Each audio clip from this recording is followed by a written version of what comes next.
ذوالحجہ کا مہینہ اللہ تعالیٰ کی بارگاہ میں کتنا مقبول ہے، اور اس کا خاص طور پہ جو عشرہ ہے، پہلا عشرہ یکم ذوالحجہ سے 10 ذوالحجہ، اس میں کتنی برکتیں ہیں۔ سرکار دو عالم صلی اللہ تعالی علیہ وسلم نے فرمایا اللہ عز و جل کو عشرہ ذوالحجہ سے زیادہ کسی دن میں اپنی عبادت کیا جانا پسندیدہ نہیں۔ اس کے ہر دن کا روزہ 1 سال کے روزوں اور ہر شب کا قیام شب قدر کے برابر ہے۔ سبحان اللہ، پھر مبارک ایام آ رہے ہیں۔ سبحان اللہ، مولا علی شیر خدا نے ایک بڑا پیارا وظیفہ دیا، اور شاید اب جو میں وظیفہ بتانے جا رہا ہوں، جتنے لوگ یہاں موجود ہیں سب کو اس وظیفے کی ضرورت ہے۔ مولا علی شیر خدا کرم اللہ تعالی وجہ کریم سے بیسیکلی تو یہ روایت ہے، وظیفہ تو نبی پاک علیہ الصلوۃ والسلام نے عطا فرمایا۔ آقا فرماتے اے علی، میں تمہیں ایسے کلمات نہ بتا دوں جنہیں تم مصیبت کے وقت پڑھ لو؟ عرض کیا حضور ضرور، ارشاد فرمائے میری جان آپ پر قربان، تمام اچھائیاں ہم نے آپ ہی سے تو سیکھی ہیں۔ پیارے آقا علیہ الصلوۃ والسلام نے فرمایا جب تم کسی مشکل میں پھنس جاؤ اس طرح پڑھو، بسم اللہ الرحمن الرحیم ولا حول ولا قوت الا باللہ العلی العظیم، بس اللہ پاک اس کی برکت سے جن بلاؤں کو چاہے گا دور فرما دے گا۔ اچھا، اس وظیفے کو میں نے بھی کئی بار ٹرائی کیا ہے۔ میں نے الحمدللہ پہلے امیر علیہ سنت کو دیکھا، مثال کے طور پہ آپ کہیں پھنس گئے، آپ کا ٹریفک میں گاڑی پھنس گئی ہے، گاڑی خراب ہو گئی ہے، فلائٹ کا ٹائم ہو گیا ہے، ٹرین کا ٹائم ہو گیا ہے، اور آپ کو لگتا ہے اب نہیں پہنچ سکیں گے، یا کسی بھی مشکل میں آپ پھنس گئے ہیں، آپ بسم اللہ الرحمن الرحیم ولا حول ولا قوت الا باللہ العلی العظیم، پھر آپ دیکھیں مشکلیں کیسے آسان ہوتی ہے۔ اب مثال کے طور پہ کوئی چیز گم ہو جائے، قرضہ آ جائے، کاروبار میں کوئی نقصان ہونے لگے، کوئی چیز میں گڑبڑ ہو جائے، کسی بھی پریشانی میں ہیں، آپ یہ وظیفہ یاد کر لو، ذرا مل کے دوہرا لو، بسم اللہ الرحمن الرحیم ولا حول ولا قوت الا باللہ العلی العظیم۔ تو یہ بڑے کمال کا وظیفہ ہے۔ درود پاک پڑھنے کے بے شمار فضائل و برکات ہیں۔ آج ایک ایسی فضیلت درود پاک کی سننی ہے جس کو جب سنتے ہیں طبیعت میں بڑی خوشی داخل ہوتی ہے۔ دنیا میں آپ نے بہت پیارے پیارے پھل دیکھے ہوں گے، فروٹس، اور تقریباً سبھی کو فروٹس پسند ہوتے ہیں۔ کئی پھلوں کا ذکر قرآن مجید میں بھی موجود ہے، اور دنیا میں جائیں ٹریول کریں تو ہر ملک کی ایک خاص بات ہوتی ہے کہ فلاں پھل جو ہے وہ فلاں ملک میں پایا جاتا ہے۔ مگر آج جس قسم کے پھل کی میں بات کرنے جا رہا ہوں، ایسا پھل شاید دنیا میں آپ نے کہیں نہیں دیکھا ہوگا۔ مسلمانوں کے چوتھے خلیفہ مولا کائنات حضرت علی المرتضیٰ شیر خدا کرم اللہ تعالی وجہ الکریم فرماتے ہیں کہ اللہ پاک نے جنت میں ایک درخت پیدا فرمایا ہے۔ اب وہ درخت کیسا ہے؟ فرمایا جس کا پھل سیب سے بڑا، انار سے چھوٹا، مکھن سے زیادہ نرم اور شہد سے بھی میٹھا ہے۔ سائز بھی بتائی گئی، نرم کیسا ہے اور ذائقہ کیسا ہے، اور سبحان اللہ خوشبو کیسی، فرمایا مشک سے بھی زیادہ خوشبودار ہے۔ پھل میں یہی تو دیکھا جاتا ہے نا، ذائقہ کیسا ہے، اس کی سافٹنس، اور پھر اس کے بعد جو ہے اس کی خوشبو کیسی ہے۔ تو اب یہ ملے گا کس کو؟ لیکن فرماتے درخت ایسا ہے کہ اس کی شاخیں تر موتیوں کی ہیں، تنے سونے کے ہیں، اور پتے زبرجد کے ہیں۔ ہائے ہائے، یہ درخت بھی دیکھنے والا، پھل بھی دیکھنے والا، منہ میں پانی آ رہا ہے۔ اب ملے گا کس کو؟ سنو، مولا علی شیر خدا کرم اللہ تعالی وجہ الکریم فرماتے اس درخت کا پھل وہی کھا سکے گا جو نبی پاک صلی اللہ تعالی علیہ وسلم پر کثرت سے درود پاک پڑھنے والا ہوگا۔ ہائے ہائے ہائے، سبحان اللہ سبحان اللہ، یہ ہے درود پاک۔ وہ تو نہایت سستا سودا بیچ رہے ہیں جنت کا۔ اگر آپ چاہتے ہیں کہ آپ کے کاروبار میں رزق میں برکت ہو جائے تو درود پاک پڑھیے۔ آپ چاہتے ہیں آپ کی بیماری دور ہو جائے، آپ درود پاک پڑھیے۔ آپ چاہتے ہیں آپ کی ٹینشن دور ہو جائے، آپ درود پاک پڑھیے۔ آپ چاہتے ہیں آپ کی عزت میں اضافہ ہو جائے، آپ درود پاک پڑھیے۔ اور سنیں، آپ چاہتے ہیں مرتے وقت کلمہ نصیب ہو اور نبی پاک کا دیدار ہو جائے، آپ درود پاک پڑھیے۔ آپ چاہتے قبر میں نبی پاک کا جلوہ نصیب ہو جائے، آپ درود پاک پڑھیے۔ سنیے، محشر کے دن نبی پاک کے پرچم تلے اٹھنا چاہتے ہیں تو درود پاک پڑھیے۔ آقا کے پیچھے پیچھے جنت میں جانا چاہتے ہیں تو درود پاک پڑھیے۔ اور سنو سنو، نبی پاک کا دیدار کرنا چاہتے ہیں تو درود پاک پڑھیے۔ مدینے جانا چاہتے ہیں اور بار بار جانا چاہتے ہیں تب بھی درود پاک پڑھیے۔ اب مجھے بتاؤ، کچھ رہ گیا ہے؟ اور کوئی چیز باقی رہ گئی ہے جو دنیا میں چاہیے تھی، مرتے وقت چاہیے تھی، مرنے کے بعد چاہیے تھی؟ کاروبار بھی اچھا ہو جائے، رزق میں برکت ہو جائے، ٹینشنیں دور ہو جائیں، ذلیل نہ ہوں، عزتیں بڑھ جائیں، کلمہ مل جائے، نبی پاک کا دیدار ہو، جب تک زندہ رہوں مدینے جاتا رہوں، اور خواب میں آقا کی زیارت بھی ہو جائے، پھر نبی پاک جنت میں ساتھ لے جائیں، پھر بچتا کیا ہے؟ کمال یہ ہے کہ ہر وہ خواہش جو میری ہے، اور میں نے اپنی طرف سے باتیں نہیں کی، ماشاءاللہ جو علماء بیٹھے ہیں، مبلغین بیٹھے ہیں، ان کو یاد آ رہا ہوگا کہ ہر جملے کے پیچھے کوئی نہ کوئی فضیلت حدیثوں میں اور روایتوں میں موجود ہے، کہ یہ سب چیز نبی پاک نے بتائی ہوئی ہے کہ یہ کرتے جاؤ، درود پڑھتے جاؤ، تمہیں یہ بھی ملے گا، تمہیں یہ بھی ملے گا، تمہیں یہ بھی ملے گا۔ جبھی تو شاعر نے کہا نا، ہر درد کی دوا ہے صلی علی محمد، whatever calamity you have, whatever problem, کوئی مسئلہ ہے، مسئلہ ہے نا، بتا تو رہا ہوں کہ ہر درد کی دوا ہے صلی علی محمد، تعویذ ہر بلا ہے صلی علی محمد صلی اللہ علیہ وسلم۔ یعنی ہوا یہ، اس کا نچوڑ یہ، نتیجہ یہ نکلا کہ اگر ہم درود پاک پڑھنے والے بن جائیں اور کثرت سے پڑھنے والے بن جائیں تو پھر مشکل نہیں رہنی ہے انشاءاللہ۔ تو آئیے میں بھی نیت کروں اور آپ بھی نیت کریں۔ بعض اوقات آپ دکان پہ بیٹھے ہوتے ہیں، کاروبار پہ بیٹھے ہوتے ہیں، کوئی کام نہیں ہوتا۔ ہمارا پرابلم ہم یہ ہو گیا ہے، جب کوئی کام نہیں ہے تو ہمارے ہاتھ پہ موبائل آ جاتا ہے، اور وہ موبائل اتنا بیزی کر دیتا ہے کہ پتہ ہی نہیں چلتا کہ آدھا گھنٹہ نکل گیا، گھنٹہ نکل گیا، 2 گھنٹے نکل گئے۔ اللہ کرے یہ مائنڈ سیٹ بن جائے کہ یہ وقت بہت قیمتی ہے، اگر فارغ بیٹھا ہوں دکان پہ تو میری تسبیح بار آنی چاہیے، موبائل کی جگہ تسبیح بار آنی چاہیے، کہ چلو یار 313 بار درود پاک پڑھ لیتا ہوں، 100 بار کلمہ پاک پڑھ لیتا ہوں۔ اچھا موبائل اٹھانا ہی ہے تو یار کوئی کام نہیں تو 10 منٹ میں 12 منٹ میں سورہ یاسین نہ پڑھ، ایک سورہ یاسین پڑھوں گا 10 قرآن کا ثواب مل جائے گا۔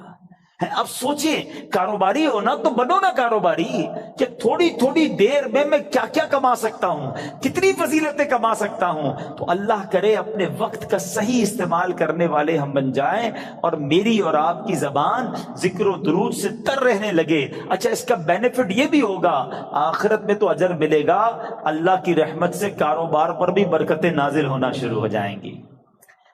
واقعہ ہے ایک شرابی کا، اور اس شرابی کی زندگی میں ایک ایسا ٹرننگ پوائنٹ آیا جس نے اس کی زندگی کو بدل کر رکھ دیا اور کہاں پہنچا دیا۔ بہت امیزنگ سٹوری ہے۔ ماجرا یہ تھا کہ وہ شرابی شراب کے نشے میں دھت کہیں جا رہا تھا، راستے میں ایک کاغذ پر نظر پڑی۔ ماشاءاللہ یہاں قرآن پڑھنے والے، پڑھانے والے، اپنی دکانوں پر بھی ماشاءاللہ مدرسہ لگانے والے موجود ہیں۔ تو آج قرآن پاک کی صرف ایک آیت کی فضیلت کی میں نے بات کرنی ہے۔ پورے قرآن کی شان تو نرالی ہے، ایک آیت میں کیا کچھ ہے اس سے اندازہ ہوگا کہ پھر رب کے کلام میں کتنی عظمتیں ہیں۔ تو وہ جو شراب کے نشے میں دھت جا رہے تھے، انہوں نے دیکھا کہ ایک کاغذ کا ٹکڑا پڑا ہے اور اس پر بسم اللہ الرحمن الرحیم لکھا ہوا ہے۔ اب اس کو خیال آیا کہ میرے رب کا نام زمین پر، ادب کا خیال آیا، عزت کا خیال آیا کہ یہ نہیں ہونا چاہیے۔ حالانکہ وہ غلط کام کر رہے تھے، شراب میں تھے، مگر عطر خریدا، اس کاغذ کے ٹکڑے کو صاف کیا، اسے عطر لگایا اور بلند جگہ پر رکھا۔ اس کے بعد وہ اپنے کام میں مگن ہو گئے۔ اسی رات ایک بزرگ کو خواب میں زیارت ہوئی کہ جاؤ میرے اس بندے کو جا کر کہو کہ تم نے میرے نام کو پاک اور صاف جگہ پر رکھا، بلند جگہ پر رکھا، ہم تمہارے نام کو بھی بلند کریں گے۔ اب بزرگ اس بندے کو جانتے تھے کہ وہ تو شرابی ہے، شرابی کے لیے یہ پیغام کیسے ہو سکتا ہے؟ تو کہتے لگتا ہے خواب میں کوئی غلط فہمی ہوئی، دوبارہ سو گئے، دوبارہ سوئے تو پھر دوسری بار یہی پیغام، پھر سوچا نہیں اس بندے کے لیے پیغام نہیں ہو سکتا، تیسری بار خواب میں یہی پیغام دیا گیا۔ اب وہ بزرگ تلاش کرنے نکلے کہ وہ کدھر ہے شراب پینے والا۔ ڈھونڈتے ڈھونڈتے جب پتا چلا اس وقت بھی وہ شراب کی محفل میں ہی بیٹھے ہوئے تھے۔ آواز دی کہ باہر آئیے، وہ تو شراب کے نشے میں مست، تو کسی کو بھیجا کہ جاؤ کہو تمہارے لیے پیغام آیا ہے۔ کہ میرے لیے کون پیغام لایا ہے؟ بہرحال پوچھو کس کا پیغام لائے ہو؟ جو بزرگ شراب خانے کے باہر کھڑے تھے نا، کہ اندر جا کر اسے بتا دو اللہ کا پیغام لایا۔ اب جب یہ سننا تھا تو جھرجھری سی آ گئی، کھڑے ہوئے باہر آئے، اور جب یہ بات بزرگ نے بتائی کہ مجھے تو نہیں پتا تم نے کیا کیا ہے، 3 بار خواب میں مجھے یہ کہا گیا ہے کہ تمہیں بتا دوں، تم نے رب کے نام کو جو تعظیم کی ہے، بسم اللہ الرحمن الرحیم کو معطر کیا، اسے بلند جگہ پر رکھا ہے، مجھے یہ پیغام ملا ہے کہ تمہیں بھی تمہارے نام کو بلندی دی جائے گی، تمہیں عزت اور مرتبہ دیا جائے گا۔ جب یہ سنا کہ میں شراب کے نشے میں دھت اور میرا رب مجھ پہ اتنا مہربان، اس بندے نے توبہ کی، اللہ سے معافی مانگی اور عبادتوں میں لگ گئے۔ اے میرے پیارے اسلامی بھائیوں، یہ انقلاب جو شراب کے نشے میں دھت شخصیت کو اللہ کا ولی بنا گیا، یہ کون تھے؟ یہ کوئی اور نہیں، حضرت بشر حافی رحمت اللہ تعالی علیہ تھے۔ یہ زمانے کے ولی بنے۔ حافی کہتے ہیں ننگے پیر رہنے والے کو۔ آپ معرفت الہی اور اللہ کی یاد میں اتنے گم رہنے لگے کہ آپ چپل ہی نہیں پہنتے تھے، اور کتابوں میں لکھا کہ جب تک حضرت بشر حافی اس شہر میں رہے، کوئی بھی چوپایا جو ہے نا راستے میں گندگی نہیں کرتا تھا، اس ادب کے ساتھ کہ کہیں بشر حافی کے پیر گندے نہ ہو جائیں۔ اور کتابوں میں آتا ہے کہ ایک بار کسی نے دیکھا کہ چوپائے نے گندگی کر دی ہے، تو اس کے مالک نے سمجھ لیا کہ ہو نہ ہو بشر حافی کا انتقال ہو گیا ہے، اور جب معلوم کیا گیا تو ایسا ہی تھا کہ جب وہ زمانے سے وہ دنیا سے چلے گئے، پھر چوپایوں نے راستے کے اندر گندگی کرنا شروع کی۔ یعنی جو اللہ کا ادب کرتا ہے، اللہ کے نام کی تعظیم کرتا ہے، اللہ کی مخلوق جو ہے وہ اس کی تعظیم کرنے لگ جاتی ہے۔ سبحان اللہ۔ تو اے میرے پیارے اسلامی بھائیوں، ادب جو ہے نا وہ بڑی کمال کی شے ہے۔ داتا حضور کی کشف المحجوب پڑھیں تو اس شاندار انداز سے آپ ادب کا درس دیتے ہیں۔ اور یاد رکھیے اسلام میں ادب کا جو ہے نا بہت زیادہ درس ہے۔ اب سنیے گا، کشف المحجوب شریف کا ایک باب ہے جس کا نام ہے کشف حجاب، یعنی آداب کا بیان۔ اس باب میں داتا گنج بخش علی حجویری رحمت اللہ تعالی علیہ نے بنیادی طور پر 3 چیزیں ذکر فرمائی۔ نمبر 1، ادب کسے کہتے ہیں۔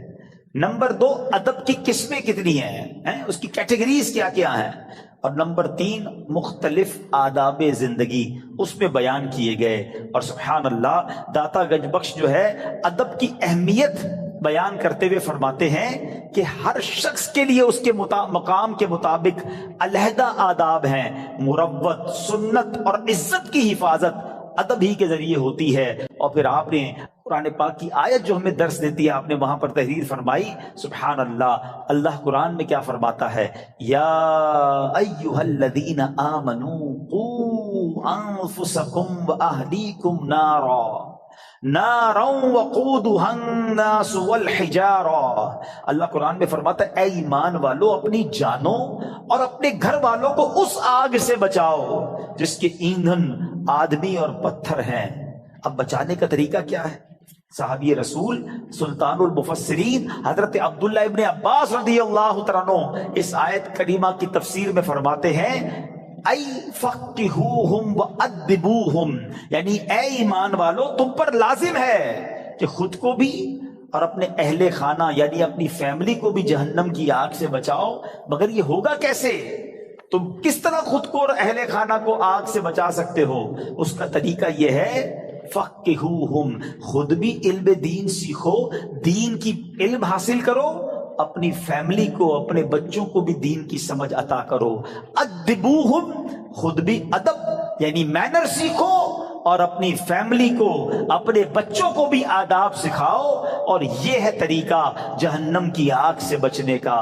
تو پتہ چلا کہ ادب کا کتنا بڑا مقام ہے۔ مسلمانوں کی پیاری امی جان حضرت عائشہ صدیقہ طیبہ طاہرہ رضی اللہ تعالی عنہا سے روایت ہے، اللہ پاک کے آخری نبی مکی مدنی رسول ہاشمی صلی اللہ تعالی علیہ وسلم نے فرمایا، بچے کا اپنے باپ پر حق ہے کہ وہ اس کا اچھا نام رکھے اور اچھے آداب سکھائے۔ بادب بانصیب، ہمیشہ یاد رکھیں، بادب بانصیب اور بے ادب بد نصیب۔ اور مفسرین کرام سبحان اللہ ہماری تربیت فرماتے ہیں کہ اللہ پاک نے حضرت موسیٰ علیہ السلام جب کوہ طور پر آئے تھے، حاضر ہوئے تھے، تو کیا فرمایا؟ اللہ نے قرآن میں حضرت موسیٰ سے کیا فرمایا؟ بے شک میں تیرا رب ہوں، تو اپنے جوتے اتار ڈال، بے شک تو پاک جنگل طوا میں ہے۔ اس کی تفسیر میں مفسرین نے لکھا کہ اللہ پاک نے جو حضرت موسیٰ علیہ السلام کو جوتے اتارنے کا حکم دیا، اس کی وجہ یہ تھی کہ بادشاہوں کے دربار میں جوتے اتار کر حاضر ہونا یہ ادب کا انداز ہے، اور خدا تو احکم الحاکمین ہے۔ تو حضرت موسیٰ اللہ کی بارگاہ میں وادی طوا میں جا رہے ہیں، لہذا حکم ہوا کہ اے موسیٰ اپنے رب کریم اور اس بابرکت وادی کے ادب میں نالین شریف اتار دیجئے۔ تو پتہ چلا ادب کا درس اللہ کریم کی طرف سے قرآن پاک میں جا بجا موجود ہے۔ اور سنیے، حضرت جلال بصری رحمت اللہ تعالی فرماتے ہیں، ایمان کا تقاضا یہ ہے کہ بندہ شریعت پر عمل کرے، لہذا جو شریعت نہیں جانتا وہ کامل ایمان والا نہیں، اور شریعت ادب سکھاتی ہے، تو جو ادب نہیں جانتا اس کا ایمان کامل نہیں۔ سیدی اعلیٰ حضرت امام عشق و محبت کیا فرماتے ہیں؟ لا دین لمن لا ادب لا، اعلیٰ حضرت کہتے ہیں اس کا دین ہی نہیں ہے جس میں ادب نہیں ہے۔ تو یاد رکھیے، با ادب با نصیب، بے ادب بد نصیب۔ اچھا پھر پرابلم یہ ہے، ادب جو ہے نا وہ صحبت سے بھی آتا ہے۔ با ادب لوگوں کے ساتھ آپ بیٹھیں، آپ کو ان کو بزرگوں میں ادب کرنا نظر آئے گا، اولیاء کی ادب کی بات کریں گے، جب صحابہ اور اہل بیت کی بات کریں گے تو زبان سے بڑے ادب والے الفاظ نکلیں گے۔ مگر آج پرابلم یہ ہے کہ بے ادبوں سے دوستی، بے ادبوں کی باتیں سنتے سنتے زبان بھی بے ادب ہو جاتی ہے۔ تو اے میرے پیارے اسلامی بھائیوں، آج سیدی اعلیٰ حضرت کا یہ پیغام لے جاؤ، لا دین لمن لا ادب لا، اس کا دین ہی کمپلیٹ نہیں ہوتا ہے جس کے اندر ادب نہیں ہوتا ہے۔ اور یہی درس داتا حضور داتا گنج بخش علی حجویری رحمت اللہ تعالی علیہ کا ہے۔ ہم سب نے یہ نیت کرنی ہے کہ ہمیں صحبت بھی اختیار کرنی ہے، ماحول بھی اختیار کرنا ہے، دوستی بھی کرنی ہے، تو ادب والوں کے ساتھ کرنی ہے، عشق والوں کے ساتھ کرنی ہے، جو اولیاء کا ادب کریں، جو صحابہ کا ادب کریں، جو اہل بیت کا ادب کریں، جو انبیاء کا ادب کریں، اور جو ہمارے آقا جناب رسول اللہ صلی اللہ تعالی علیہ وسلم کا دل و جان سے ادب کریں۔ تو بہرحال اس ایک واقعے میں جہاں ادب کا درس ملا، حضرت بشر حافی کو مقام کیسے مل گیا؟ بظاہر کون سی نماز تھی، کون سا سجدہ تھا، کون سا صدقہ تھا، ادب نے زمانے کا ولی بنا دیا۔ اور بے ادبی جو ہے نا وہ بندے کو تخت سے تختے پر لے آتی ہے، سب برباد ہو جاتا ہے۔